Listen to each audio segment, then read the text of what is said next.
ফরিদপুরের কলেজের ছাত্র সুমন শেখ হত্যার পর 11 দিনে এজাহারভুক্ত 17 জন আসামির মধ্যে কেবল 8 নম্বর আসামি গ্রেপ্তার হয়েছে।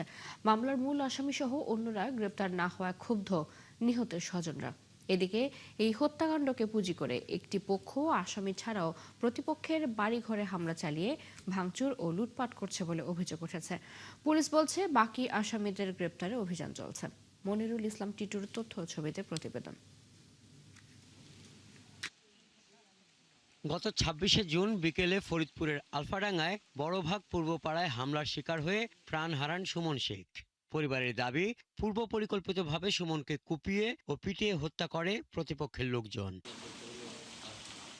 হত্যাকাণ্ডের পর 11 দিন পেরিয়ে গেলেও মাত্র একজন আসামি গ্রেপ্তার হওয়ায় ক্ষোভ প্রকাশ করেছেন নিহতের স্বজনেরা। তাদের দাবি, আসামিরা প্রতিনিয়ত বাদী ও পরিবারের স্বজনদের হুমকি ধামকি দিচ্ছে।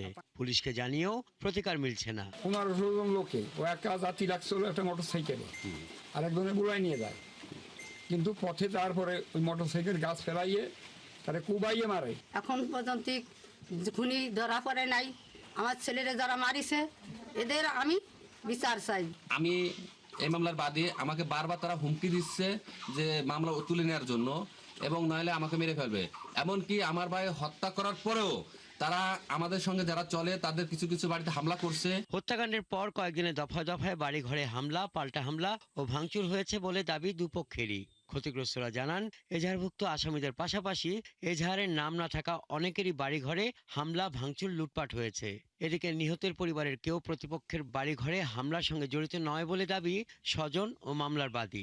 রবি ওই স্বামী এরা 70টাই করে আমার ছেলেকে খালি খালি বাঁধাইছে। আমার স্বামী জানেন আমার স্বামী বাড়ি, কিন্তু আমার ঘরের মধ্যে যাই গেট ভাঙছে, তারপরে আমার না মারধর করেছে, আমার মেয়েটারে মাথায় তুলে ঘুষাইছে। পুলিশ বলছে, এই হত্যাকাণ্ডের সাথে সম্পৃক্তদের গ্রেপ্তারে পুলিশ সর্বোচ্চ তৎপর রয়েছে। 17 জনকে আসামি করে তারা মামলা করেছে।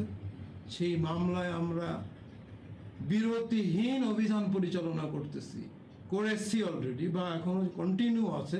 নিহত সুমন শেখ কাশিয়ানী MA খালেক ডিগ্রি কলেজের ছাত্র ছিল। হাসান আহমেদ, ৭১।